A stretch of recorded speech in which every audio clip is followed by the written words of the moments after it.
Sa mga nakaraang mga linggo ay ako ang nagsasalita sa lokal ng Marikina at doon ko na ihahatid ang mga mensahe na may kinalaman sa isa sa mga distinctives natin sa Fourth Watch. Walang iba kundi ang doktrina ng pagka-apostol.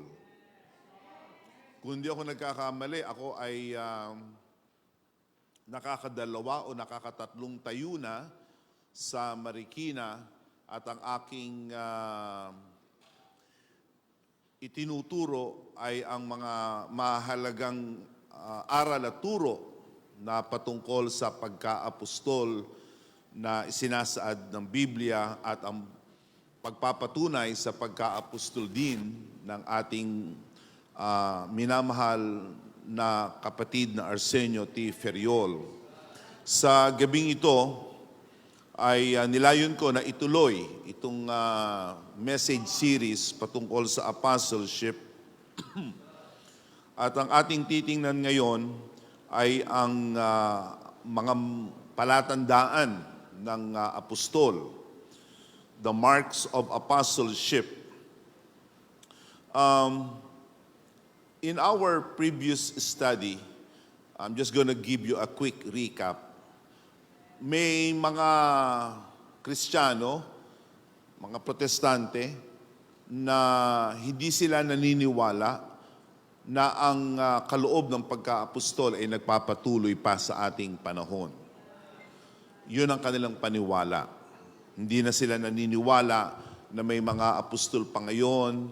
Hindi na sila naniniwala na mayroong mga propeta pa ngayon at iba pang mga himala, tanda at kababalaghan. They do not believe in the continued operation of the supernatural gifts of the Holy Spirit.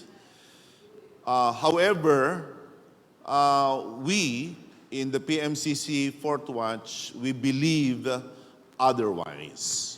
Naniniwala tayo na ang mga kaloob ng Espiritu Santo ay nagpapatuloy sa ating panahon.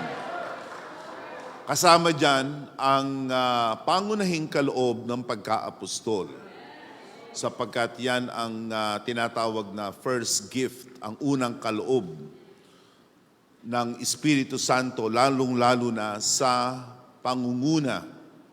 Tayo ay naniniwala at atin itong tinatayuan bilang iglesyang tunay ng Panginoon at itong itinuro sa atin ng ating yumaong kapatid at minamahal na apostol at itong ating tinayuan sa loob ng 50 taon. Ang doktrinang ito na ang kaloob ng pagka-apostol ay nagpapatuloy at hindi ito nagbabago. Ang tao ay nawawala, namamatay, subalit ang opisina ay nagpapatuloy, ang kaloob ay nagpapatuloy. Ngayon, titingnan natin ang patuloy nating bibigyan ng paliwanag ito. So, itong mga mananampalatayang ito, at masasabi ko sa inyo, marami ang mga secessionists dito sa Pilipinas. Marami yan. Ang isa sa mga argumento nila na wala ng apostol ngayon ay yung kanilang katwiran na ang tatak ng pagka-apostol ay hindi na magaganap o mangyayari sa ating panahon.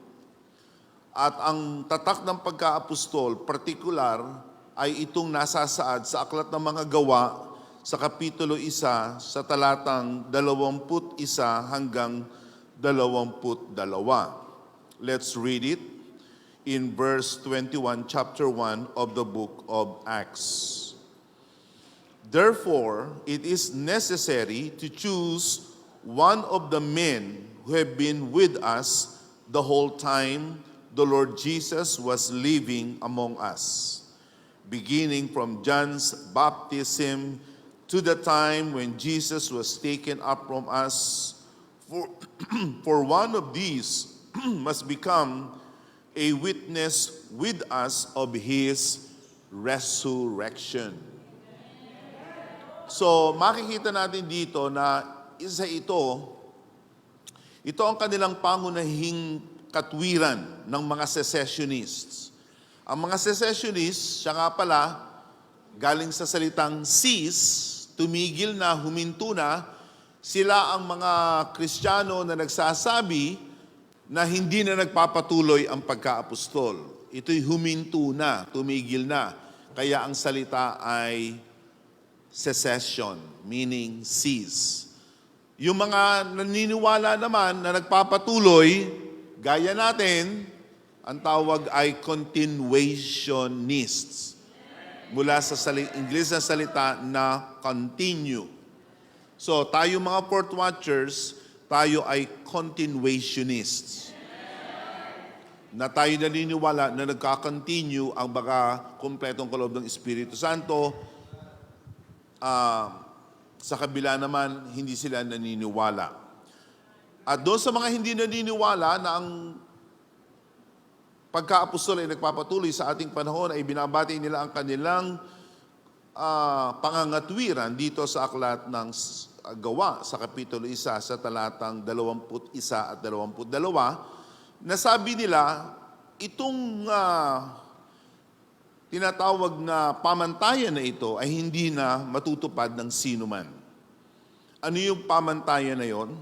Sa katunayan, dalawa ang pamantayan na kanilang binabanggit dito. Una muna, kasama ng 12 o ng 11. Pangalawa, nakasaksi sa pagkabuhay na maguli ng Panginoong Hesus. So, yan ang dalawang pangunahing qualification na ibinigay ni Apostol Pedro patungkol sa hahalili kay Judas Iscariote.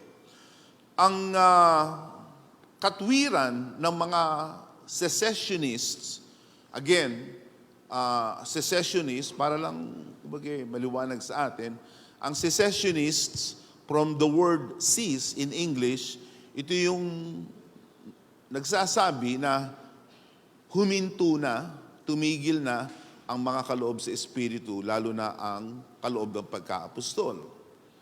Yung mga continuationists, tayo, ay naniniwala na ang kaloob at pagtawag ng Diyos ay nagpapatuloy. Kaya galing sa salitang continue.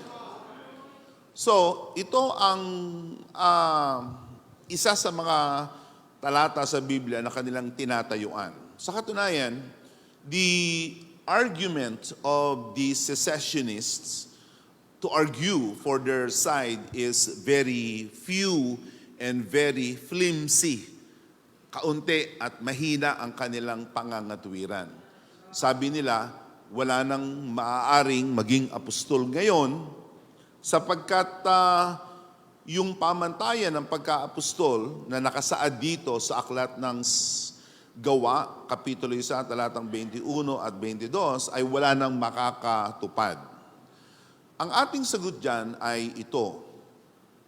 Yung pamantayan na ibinigay sa aklat ng Gawa sa Kapitulo 1 sa talatang 21 at 22 ay pamantayan sa papalit kay Judas Iscariote. Okay? Yun ang pamantayan na ibinigay ni Apostol Pedro at ng 11. Sino ang dapat pumalit kay Judas Iscariote na nagpakamatay? Kaya sa halip na sila'y 12, naging 11 sila, kailangan palitan kailangan palitan si Judas Iscariote. Sabi nila, yung papalit kay Judas Iscariote, kailangan nakasama natin, he must been with us the whole time. Number 2, sabi nila, kailangan nakasaksi sa resurrection ni Jesus Christ. Now, anong sagot natin doon? Ang sagot natin doon, hindi tayo kontra hindi tayo sumasalungat sa pamantayan na yan patungkol sa magiging kapalit ni Judas Iscariote. Sapagkat yan ang isang bagay na hindi dapat nating salungatin. Yung talata sa banal na kasulatan. So, sumasang-ayon tayo na yan ang pamantayan sa papalit kay Judas Iscariote. Pero, hindi iyan ang pamantayan na ibinigay sa buong bagong tipan na magiging pamantayan sa mga susunod pang apostol. Kaya itong pamantayan na ito ay yung tinatawag sa theology na hindi ito prescriptive.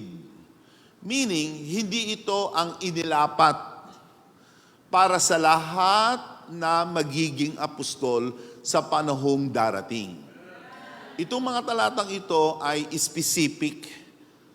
Sa konteksto lamang, sino ang papalit kay Judas Iscariote?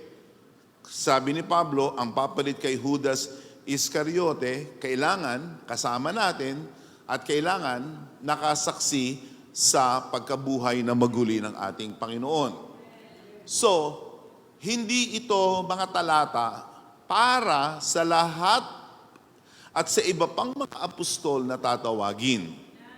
Sapagkat kung ito ang pamantayan lamang,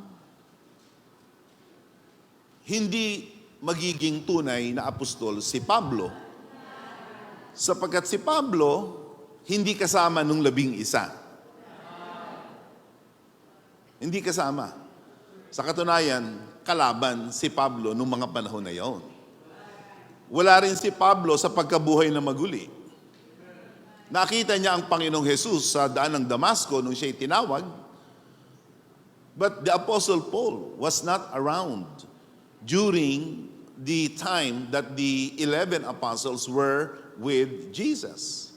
He was actually one of the enemies of the apostles. Secondly, Paul was not around during the resurrection of Jesus. He saw Jesus when Jesus called him on the road to Damascus, but he wasn't there in the resurrection. So, kung ito ang magiging pamantayan ng lahat ng mga tatawagin pang apostol, lilitaw na wala na ngang apostol. At maging ang pagka-apostol ni Pablo at ni Bernabe at iba pang mga apostol ay magiging hidwang pagkatawag. Sa katunayan, hindi lamang ito o hindi ito ang pamantayan ng pagiging apostol. Si Pablo mismo, meron siyang sariling pamantayan ng pagka-apostol. Sapagkat itong dalawang talatang ito sa Gawa, Kapitulo 1, 21, 22, para lamang sa kahalili ni Judas Iscariote. Nung si Judas Iscariote ay napalitan na ni Matthias, nung napalitan na, hindi na naging applicable yung qualification na ito para sa iba pang mga apostol. Para lamang ito kay Judas Iscariote. Nakukuha ba natin? Okay. So, kay Pablo, mayroon pang dalawang set ng proofs ng apostleship. So, mali na igit-git na ang pamantayan ng pagka-apostol ay masusumpungan lamang sa Aklat ng Gawa sa Kapitulo 1, talatang 21 at 22. Mali. Sapagkat meron pang ibang palatandaan na binanggit si Pablo para patunayan ng ang kanyang pagka-apostol. Halimbawa, sa unang Korinto, sa Kapitulo 9, sa talatang 2. In the book of 1 Corinthians chapter 9, in verse 2. Ganito ang isa sa mga pamantayan ng pagka-apostol. Even though I may not be an apostle to others, I am to you. You are the seal of my apostleship in the Lord. Ang ginamit na salita ay tatak. Kayo ang tatak. ng aking pagka-apostol. Ang pinapatungkulan niya rito ay ang iglesia sa Corinto. Sabi ni Pablo, kayo ang tatak. You are the seal of my apostleship. In other words, your existence as a church validates, confirms, proves my claim to apostleship. So ito isang tatak. Kaya ang pagka-apostol ni Pablo ay hindi mapapasubalian, hindi matatanggihan, sapagkat merong ngang mga kongregasyon na gaya ng mga taga-Korinto na nagsilbing patunay o tatak na si Pablo nga ay apostol. Pangalawang set ng proof ay makikita natin sa 2 Corinthians 12:12. 2 Corinthians 12:12, it says there, I persevered in demonstrating among you the marks of a true apostle, signs, wonders, and miracles. According to Paul, another proof, another marks of an apostle includes signs, wonders, miracles. Tanda, kababalaghan, himala, mga tanda, kababalaghan, at mga himala. Sa ibang translation ng Biblia, ang pakahulugan o ang salin ng miracles ay mighty works, mga dakilang gawa. That's how other translations of the Bible translate the word miracle. It is also translated as mighty works. There it is. So there are three marks validating one's claim to apostleship: signs, wonders, and mighty works. In my previous teaching about the definition of signs, wonders, and miracles, I said, and this is something that is broadly recognized by both Protestants and Pentecostals, okay, ang pakahulugan nila sa sign ay tanda. Pero itong tanda na ito ay hindi basta tanda. Ito'y di karaniwang tanda na nagdadala sa tao na lalong makita ang realidad at kapangyarihan ng Diyos. Sapagkat gano'n naman talaga ang tanda o sign. Halimbawa, pagka ako ay papunta rito sa sukat, mayroong sign na sinasabi na to sukat. Pagka sinundan ko yung to Cavite, ako ba'y mapupunta sa sukat kung susundan ko yung tanda ng papuntang Cavite? Huwag na kayo mag-isip na. Pag ako'y pumunta doon sa sign, right? To Cavite, doon ako mapupunta sa Cavite, hindi ako mapupunta sa sukat. Pag sundan ko yung sukat, dito ako ngayon. Ganon din ang biblical signs. Ito'y mga di karaniwang bagay, pangyayari, kaganapan, at tao na kapag ka siya'y masdan mo at makita mo, masaksihan mo yung kaganapan na yon, masasabi mo na, ay may Diyos talaga. O kaya tanda. So, sign points someone to God. Number 2, wonders, kababalaghan. Wonders, ito ay mga kaganapan, mga bagay, mga tao, na pag sila'y iyong masaksihan, maranasan, makita, ay magdadala ito sa iyo ng di kawasang paghanga, pagpupuri, pagsamba sa Diyos. Wonders. Um, alam naman natin yan, na kapag ka tayo makakita ng maganda, talagang humahanga tayo, napapawaw tayo. Ako'y napunta na sa maraming magagandang lugar dito sa Pilipinas at sa ibang bansa, ay talaga namang, wow, napapatingala ka. Talagang makalaglag pa nga. Dahil napakaganda, kahanga-hanga. Pero ang biblical wonders, hahanga ka hindi sa tao, sa bagay o sa karanasan. Hahanga ka lalo sa Diyos. Yan. Pangatlo, yung tinatawag na miracles, himala. Naniniwala tayo na may mga himala pa ngayon. Ang hirap isipin na may mga Kristiyano sa Protestante na nagsasabi na wala ng himala ngayon.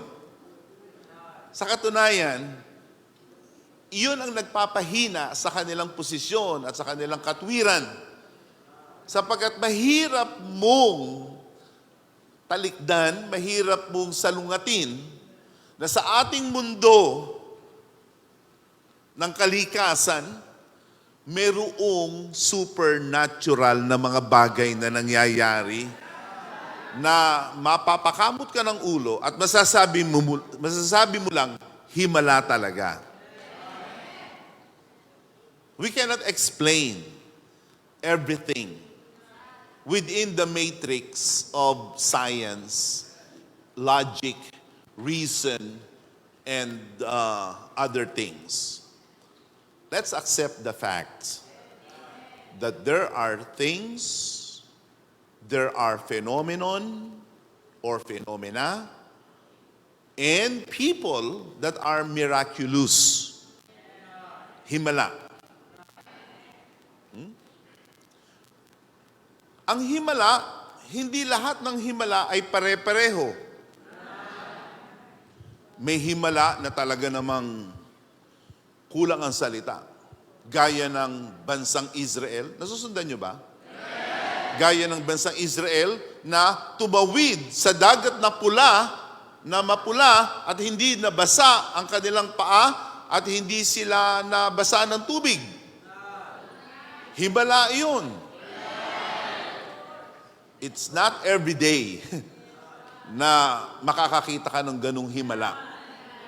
Minsan, kahit anong titig mo sa baha, sa Metro Manila, hindi nahahati yung baha. Sumusulong tayo doon, dahan-dahan lang dahil baka magkasakit kayo ng leptospirosis. Bagamat minsan, gusto natin may himala, na kailan ba darating itong jeep na ito na walang sakay, na ako lang ang sasakay. Gusto natin himala. Ang himala ay hindi pare-pareho eh. Pero ang himala ay himala. Sa ating panahon, may himala. Or may mighty deeds. May mighty deeds. Pero hindi lahat ng mighty works are uniform and the same. They differ in their measurement and intensity. But the fact remains that it is a miracle.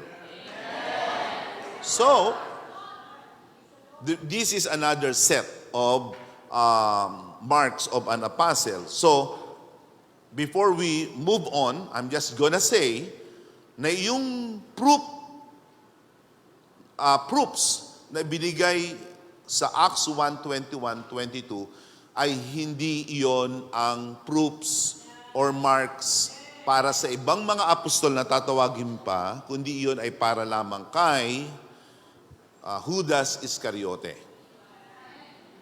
So, ano ngayon ang mga tanda ng tunay na pagka-apostol? Ito naman ang itinuturo natin sa Fourth Watch at ito naman ay galing sa banal na kasulatan. Una, at ito ang pinakamahalaga, first and foremostly, the person who claims to be a recipient of apostleship must have received a revelation. tumanggap ng pahayag, revelation. Ano ang revelation? Revelation ay mga katotohanan, halimbawa, propesiya, pangitain, katuruan, na noong mga unang panahon ay hindi ipinabatid, hindi ipinaunawa, hindi ipinahayag sa mga sugo ng Diyos noon, subalit ito ay ipinahayag sa mga huling panahon. Particular na sa mga apostol. So, revelation is basically teachings, visions, truths, prophecies that have been somewhat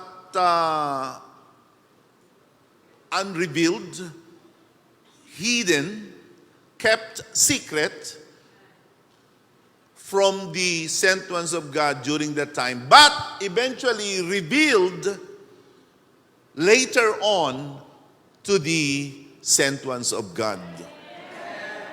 Gaya ng mga apostol. Halimbawa, sa aklat ng Epeso, sa Kapitulo 3, sa talatang 4 at 5. Ephesians 3, verses 4 and 5. Nasusundan ba natin ang ating pag-aaral? In reading this, then you will be able to understand my insight into the mystery of Christ, which was not made known to people in other generations. Maliwanag, hindi raw pinaalam sa dating mga henerasyon ng mga tao ng Diyos. Subalit, ito ay ipinahayag, binuksan. It is revealed. Sa katunayan,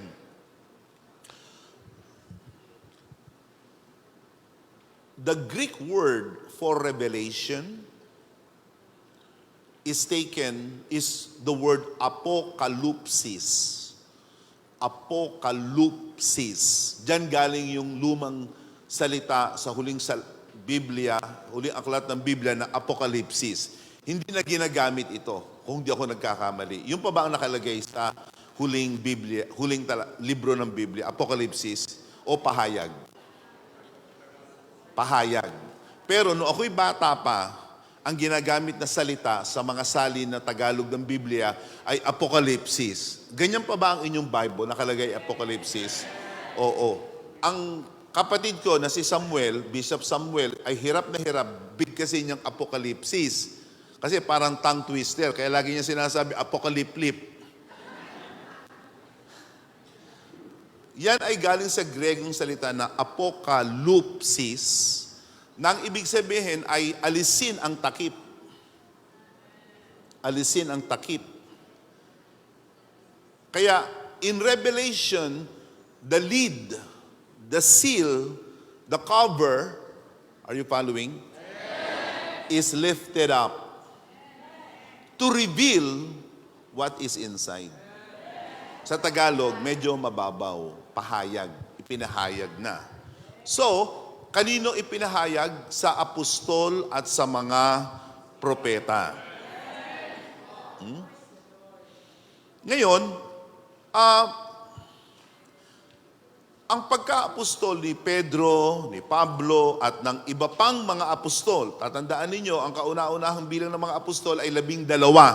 Nabawasan ng isa, pinalitan ni Apostol Matayas. Okay? Subalit si Pedro lamang, si Pablo lamang, ang binabanggit ng Biblia na tumanggap ng pahayag. Ang Biblia ay tahimik patungkol sa ibang mga apostol. Hindi nagsasalita ang Biblia. Kung yung 11 pang apostol, o si Bernabe, o si Matayas, na pumalit kay Judas, ay tumanggap ng individual na pahayag. Hindi nagsasalita ang Biblia. Ang dalawang apostol lamang na nagsasabing tumanggap ng kaloob ay si Pedro at si Pablo. Ano ang tinanggap na pahayag ni Pedro sa Matthew chapter 16 verse 17? Are you taking down notes? Okay, that is good. Matthew 16:17. Jesus replied, "Blessed are you, Simon, son of Jonah, for this was not revealed to you by flesh and blood, but by my Father in heaven." Ano yung ipinahayag kay Pedro? Yung katauhan ni Panginoong Hesukristo. Na siya talaga ang anak ng Diyos na buhay. The Son of the living God. Nung yun ang isinagot ni Pedro, ang sabi ng Panginoong Jesus, mapalad ka, Pedro, Simon, son of Jonah, because this was not revealed to you by men or flesh and blood, but by my Father in heaven. And then, for Paul, the revelation is about the gospel of Jesus Christ, wherein people can be saved by faith alone in Jesus and by His grace alone. And the saved ones will comprise the church of Christ. Look at that in Galatians chapter 1 in verse 12. Let's begin reading in verse 11. Galatians chapter 1, verse 11 and 12. I want you to know, brothers and sisters, that the gospel I preached is not of human origin. I did not receive it from any man, nor was I taught it. Rather, I received it by revelation from Jesus Christ. So, hindi itinuro ng tao, kundi ito'y ipinahayag sa kanya ng Panginoong Jesus. Ang Biblia, tahimik. Patungkol sa 11 apostol. Patungkol kay Matayas, patungkol kay Bernabe at sa iba pang mga apostol. Subalit, ito ang ating masasabi na walang apostol na sumalungat sa pahayag ni Pablo at ni Pedro. Walang apostol na kasama nila na sumalungat doon sa pahayag na tinanggap ni Pablo at ni Pedro, kundi sila ay sumang-ayon. They agreed. They taught the very revelation received by Paul and by Peter. Even Peter and Paul, they agreed on their individual revelations. Hindi sila nagkontrahan. Ngayon, ang Diyos ba ay magbibigay pa ng mga pahayag? Ang sagot ay opo. Kaya ang ating kapatid na Arsenio Ferriol tumanggap ng pahayag patungkol sa mga bagay at mga plano ng Panginoon. May mga bagay na hindi ipinabatid. There are revelations that were not given to the prophets and to the apostles back then. For instance, in the book of Daniel, in chapter 12, in Daniel, in chapter 12, in verse 4, Let's begin reading in verse 3. Those who are wise will shine like the brightness of heavens, those who lead many to righteousness like the stars forever and ever.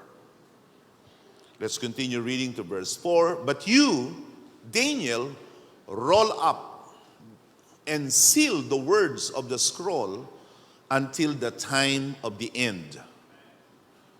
Kaya may mga bagay na hindi ipinaunawa kay Daniel. Mga bagay na patungkol sa kawakasan ng huling araw. Ang sabi ng Diyos kay Daniel, ikaw Daniel, you roll up the scroll. Noon kasi wala pang aklat na gaya nito. Wala pang aklat. Noon aklat ay nirorolyo. Nirorolyo. Pagka-rolyo noon, yon ay lalagyan ng seal na tunaw na kandila. Kaya hindi mo na mabubuklat yon. You cannot open it up once it is sealed. Pinasara na. Kaya ang sabi ng Diyos kay Daniel, you roll up and seal the words of the scroll until the time of the end. Meaning, merong gustong alamin si Daniel. Sabi naman ng Diyos kay Daniel, hindi para sa iyo na malaman ang mga bagay sa kawakasan ng huling araw. Okay? Tingnan naman natin sa aklat ng Mateo o sa aklat ng Gawa in the book of Acts chapter 1 verse 7. Sa Acts chapter 1 verse 7, dito meron ding gustong alamin ang mga apostol. Pero anong sagot sa kanila ng Panginoon? Basahin natin sa Acts chapter 1 verse 6. Lord, are you at this time going to restore the kingdom to Israel? Anong sagot ng Panginoon? It is not for you to know the times or dates like the Father has set by His own authority. Hindi sa inyo ang pagkaalam ng mga panahon at mga pagkakabahagi ng panahon. Let's read that in Tagalog, please.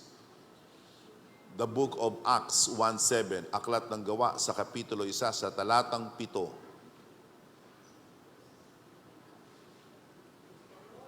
Sa talatang 7. At sinabi niya sa kanila, hindi ukol sa inyo ang pagkaalam ng mga panahon o ng mga bahagi ng panahon na itinakda ng Ama sa kanyang sariling kapamahalaan. So, gaya ni Daniel, yung mga apostol noon, gusto rin nilang malaman ano ang mangyayari sa mga bagay na mangyayari sa kinabukasan, sa kawakasan. Sabi ng Diyos, hindi para sa inyo, hindi ukol sa inyo. So, nandiyan pa ba tayo? That gives us a clue as to the characteristic of a revelation. Ngayon, meron na tayong pagkaalam kung ano ang katangian ng revelation. Ang revelation ay hindi ibinubuhos ng lahat sa iisang panahon lamang. Ang pahayag, ang pagkaunawa sa mga bagay na ukol sa Diyos ay hinahati-hati ng Diyos bagay sa ibang mga panahon, sa iba't ibang mga tao. That's why revelation is progressive. Nagpapatuloy at ibinibigay ng paunti-unti increments, staggered, at parang installment.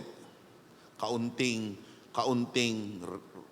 revelation dito para kay ganito, kaunting revelation dito para kay ganito, kaunting revelation dito para kay ganito. Pero lahat ng revelation na yan hanggang sa kahuli-hulihan ay magkakatugma-tugma.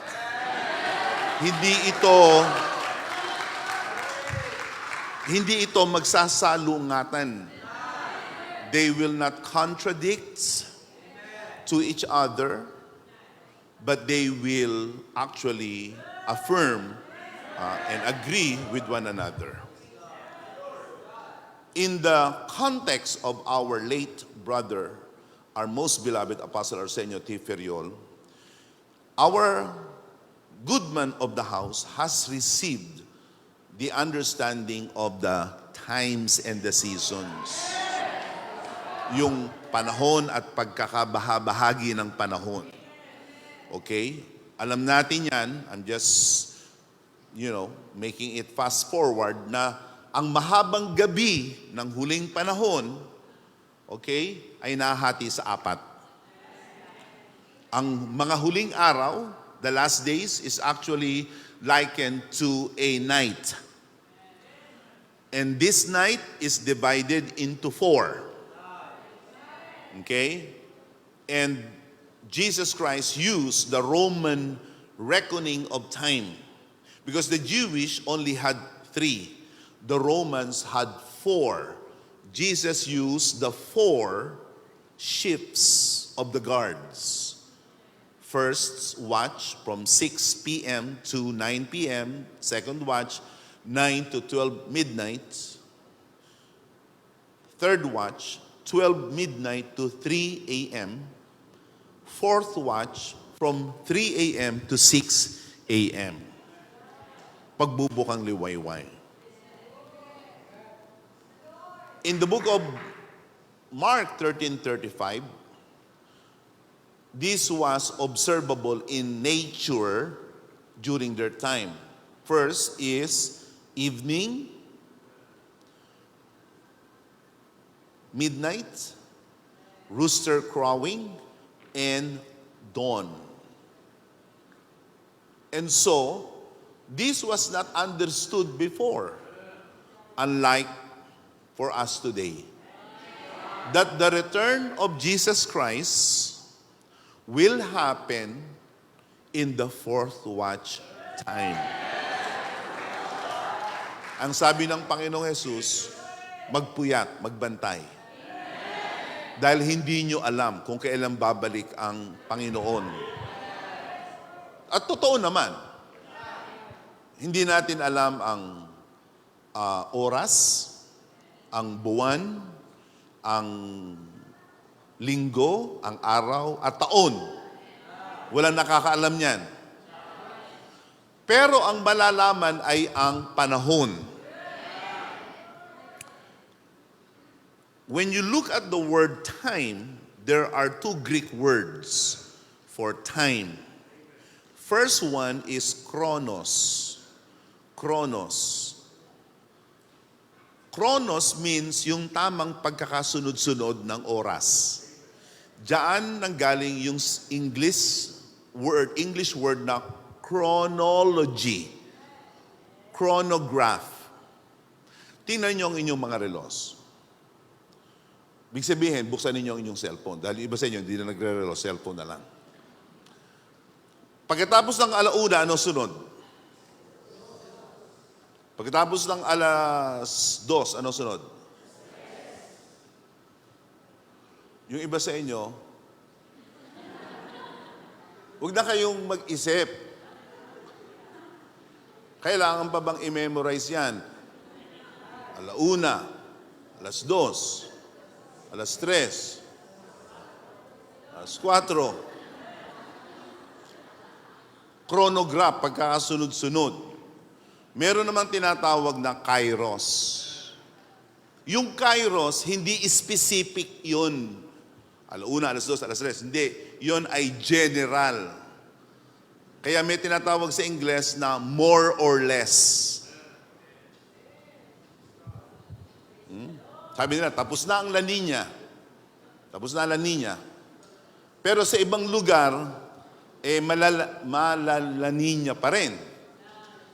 Sabi nila, tapos na ang tag-ulan. Pero ulan pa rin ang ulan sa ibang lugar. Kasi ang panahon, yung season or epoch, hindi yan specific. You can only know it generally. Jesus Christ will not return to a specific, I should say, the return of Jesus Christ cannot be predicted precisely like chronologically. Kaya you will not hear and you have not heard the apostle preach, mga taga-sukat, ibenta nyo na yung bahay dalanginan at mag-alsa baluta na kayo at lahat tayo umakyat sa bundok makiling. Walang ganung turo si apostol. Unlike ng mga bulaan, yan ang kanilang maraming itinuro na. Magsuot na kayo ng baptismal gown na puti at umakyat tayong sa ating mga bubungan at darating na si Jesus. Walang ganung aral. Ang sabi ni Jesus, magpuyat. Meaning, magbantay. At sino ang magpapatnubay sa atin sa pagpupuyat, sa pagbabantay? Ang mabuting puno ng sangbahayan. He will make His house watch. So that revelation is given to apostle. To God be the glory. Now, let's go a little bit deeper, shall we? Sabi ng mga secessionists. Ang mga secessionists, dahil may mga dumating pang mga kapatiran, alang-alang sa mga kapatid nating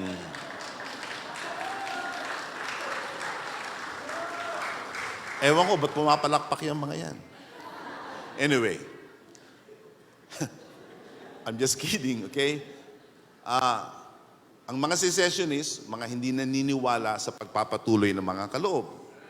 Ang continuationists ay mga naniniwala na nagpapatuloy pa ang mga kaloob. Sabi nila, so, pagpapalagay ng may mga apostol ngayon at may mga pahayag sila, lilitaw na ang Biblia ay madadagdagan.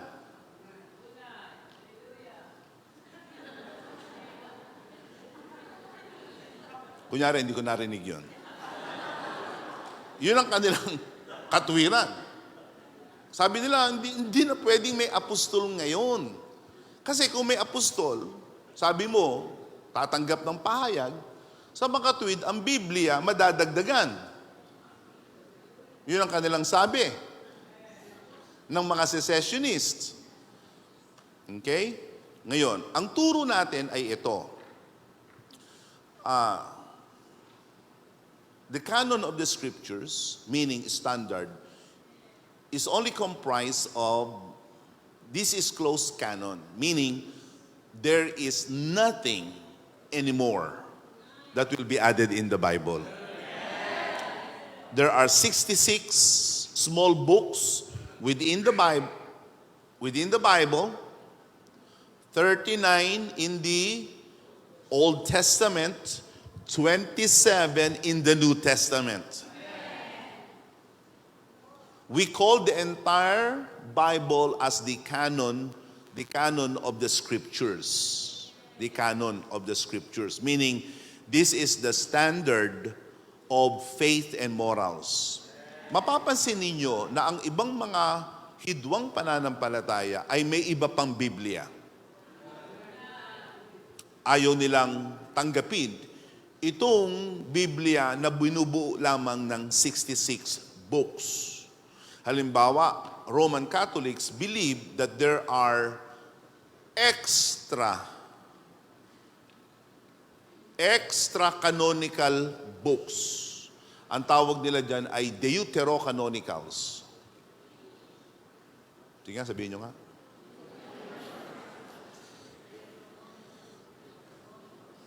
Deuterocanonicals, meaning extra canonical books.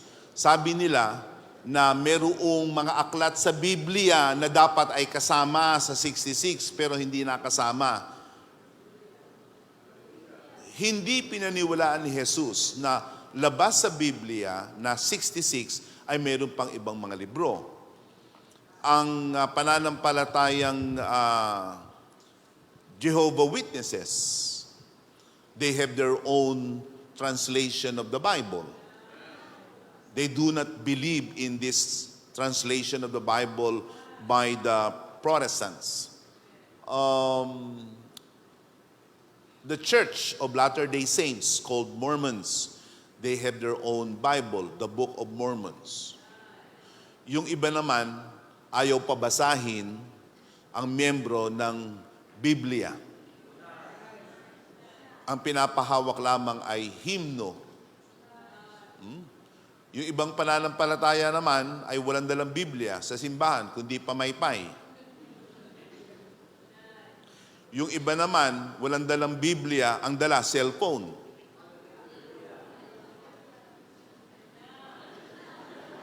Yeah, walang dala. Meron silang Bible study, walang dalang Biblia, cellphone ang dala. Yung iba sa inyo, namumula. Pero, hindi tayo naniniwala na may dagdag pang libro. Ngayon, how about the revelation of our beloved apostle about the fourth watch? Is it canonical? Or is it extra-canonical? Or is it what we call as non-canonical? Meaning, ito ba ay, yung fourth watch ba ay idaragdag sa Biblia? Yung ba ang magiging 67th book? Yung ba ay postscript? Yung ba ay addendum? Hindi. Ang tawag sa revelation kay Apostle ay non-canonical. Ibig sabihin, hindi karagdagan sa Biblia, kundi ang pahayag kay mahal na kapatid Apostol Arsenio Periol ay nasa Biblia. Okay? Kasi kahit noon pa, ay merong mga non-canonical revelations. Meaning, may mga pahayag ang Diyos na hindi ipinadagdag sa Biblia. Pero pahayag yun. Basahin natin yan sa aklat ng 1 Corinthians 14:26. 1 Corinthians 14:26. What then shall we say, brothers and sisters, when you come together, each of you has a hymn, a word of instruction, a revelation, a tongue, or an interpretation? Everything must be done so that the church may be built up. So, sabi ni Pablo, kung sino man sa inyo, pag kayo magkatipon-tipon, ay merong awit, kailangan umawit kayo sa ikatitibay. Maliwanag ba? Merong word of instruction, may pangangaral, kailangan tumitibay kayo. At may pahayag, revelation, bukas si Pablo na marahil may revelation. He was open to that there's a possibility that one has a revelation. What is a revelation? Something that was hidden before, but it is now revealed through his apostles and prophets. So there's a possibility that revelation, like what I shared to you and defined by both Protestants and Pentecostals, that revelation is what? Staggered. Staggered. Increments. Installment. A little bit of revelation here and there to this and that person. But not all revelations are poured out or given at one time to one person. That is why even in our modern 20th century, a man by the name of Arsenio T. Ferriol received a revelation from the Lord. Kaya ang tatawagin pang apostol sa panahong kasalukuyan, bahala ang Diyos kung may ibibigay ang Diyos na revelation sa sino mang apostol na tatawagin pa. Hindi natin pwedeng sabihin, wala na. Sapagkat Diyos ang bahala doon. Hindi naman ako Diyos, hindi naman kayo Diyos. Bahala na ang Diyos. Because giving of revelation is a sovereign, meaning independent acts of God. Diyos ang bahala. Kung hindi na siya magbigay, hindi na siya magbibigay. Bagamat kahit hindi siya magbigay, yung naunang revelation ay sasang-ayunan yon ng apostol na tatawagin pa ng Panginoon. Walang dalawang tunay na apostol na nagsalungatan ng aral. Wala. Walang dalawang apostol na nagsalungatan, nagkontrahan at nagdebate sa publiko at sila ay nag-away. Kundi apostles back then and the apostle today and tomorrow, they will share the same revelation. Kaya ang ating pananampalataya ay nagpapatuloy. Sapagkat ang Diyos patuloy na tatawag ng apostol. Yan ang ating turo. Hindi kailanman tumitigil yan. Kahit ang ating mahal na apostol ay yumauna, ayon sa karunungan ng Diyos, maaari pa rin siyang magsugo ng apostol. Yung apostol na tatawagin sa panahong darating, ang kanyang pahayag ay yung pahayag na ibinigay sa good man of the house. Itutuloy niya lang yun. Ngayon, kung merong isang pahayag na mula sa Diyos, bahala ang Diyos doon. Hindi natin pangungunahan ang Diyos. So, ang Apostol Arsenio Ferriol by Apostol, ang sagot ay opo, sa liwanag ng Biblia. Pangalawa, ang apostol ay mahusay na tagapagtayo ng mga iglesia. The apostle is a prolific, meaning mahusay, masagana, productive, planter, builder, of churches. Listen, spiritually and physically. When you build a church, we're talking about gathering people, yes? The ecclesia, Greek word for church, is the people, not the building. The people. And the church must be built spiritually also. The apostle is a prolific church planter. 1 Corinthians 3:10, sabi ni Paul that he is a wise master builder. He is a wise builder. He laid the foundation, who is Jesus Christ. In fact, ito ang pakahulugan din ng mga protestante. Kung tatanungin mo ang mga protestante, ano ang apostol, ano ang modern day na apostol, halimbawa, mayroong isang kilalang theologian ngayon, ang pangalan niya ay si Wayne Grudem. Sa kanya, ang apostol is a prolific, productive, masterful church builder. And the churches are not disappearing, they are staying. Because the seal has to remain. Yung tatak, hindi kailangan matunaw, hindi kailangan mawala, kailangan ay nananatili. Because according to 1 Corinthians 9:2, the churches are what? The seal, tatak ng pagka-apostol. The seal of apostleship, it validates. It's a validation of one's claim to apostleship. And during the time of Paul, there are different accounts as to the number of churches that Apostle Paul built. But many say that he most probably built 15 or more churches. Ngayon, hindi lahat ng churches individual na itatayo ng apostol.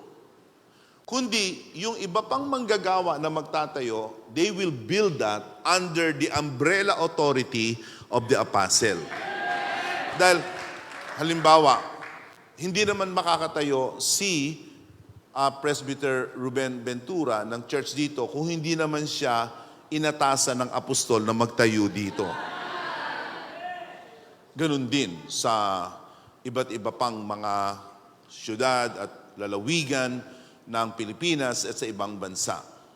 Kaya, kahit hindi ang apostol ang nagtayo sa sukat personal, ang iglesia dito ay naitayo sa pamamagitan ng pagka-apostol ng ating kapatid. At purihin ng Panginoon, hindi mapapasubalian ang pagkakatatag, ang pag-angkin ng pagka-apostol ng ating kapatid sa pagka-apostol sapagkat paano mo mapapasubalian? How can you deny the existence of thousands of churches around the world? And third, an apostle is not self-indulgent, but he forsakes all personal gains. All personal gains. He is living a life of self-denial. Philippians chapter 3 in verse 8. What was gained to me, I consider loss for the sake of knowing Christ Jesus my Lord, for whose sake I have lost all things. And so, this is one mark of a true apostle. He will not take advantage, hindi niya sasamantalahin ang tao. Kundi ang tao ay paglilingkuran niya. Gaya ng isang mabuting pastol, ibibigay niya ang kanyang buhay para sa mga tupa. Ang apostol, ang isa sa mga sinabi niya, ito ang masasabi ko sa inyo, hindi ko ninakaw kailanman ang inyong pera. Kundi ang ginawa ni apostol ay kanyang prudently invested your offering to build houses of worship, to purchase property, and to expand the scope of the PMCC Fourth Watch. Maraming nagkakaloob ng sagana sa lokal na ito, sa iba pang mga lokal, pero hindi nyo ito mabibili na kung kayo-kayo lang.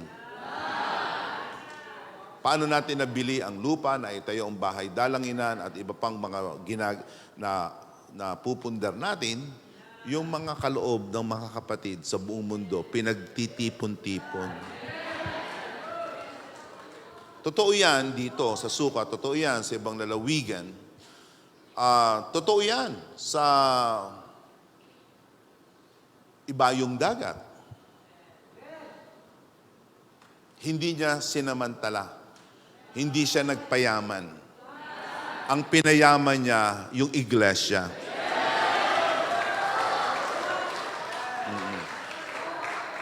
Yan, masasabi ko sa inyo, ako'y anak. Wala kaming sariling pag-aari. Literal, wala. Ako'y nakatira sa GMC, sa campus, AATF GMC, na ngayon ay ating makikita sa mga sandaling ito.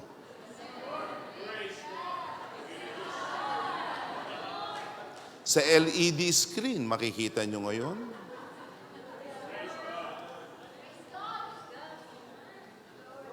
Habang sila'y nagkukumahog sa sound system area at namumula at pinapawisan, yan.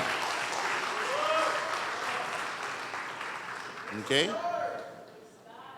Ang inyong lingkod, kasama mga Bible students, nakatira dito sa campus na ito. Ito'y natapos noong 2021. Ako'y pinabalik sa Pilipinas ng 2023. Dala-dala ko ba to? Hindi. Hindi ko dala-dala ito. Sino ngayon na nakatira dyan? Yung mga Bible student ay yung aking iniwan 3 babae, Presbyter Tess, yung Miracle, muntik na makalimutan yung mga anak ko, Miracle at si Nicole, at mga Bible student.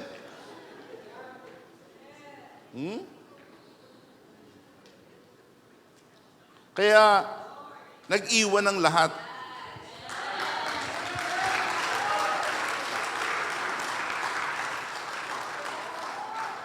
At panghuli, nabubuhay ng may buong kabanalan at ano sa Tagalog ng self-denial? Pagtanggi sa sarili. Okay? So, purihin ng Panginoon ang ating mahal na kapatid, Arsenio T. Periol, na patunayan niya ang kanyang pagka-apostol. At ang tatawagin pang apostol sa panahong darating, magtataglay din ng ganyang mga palatandaan.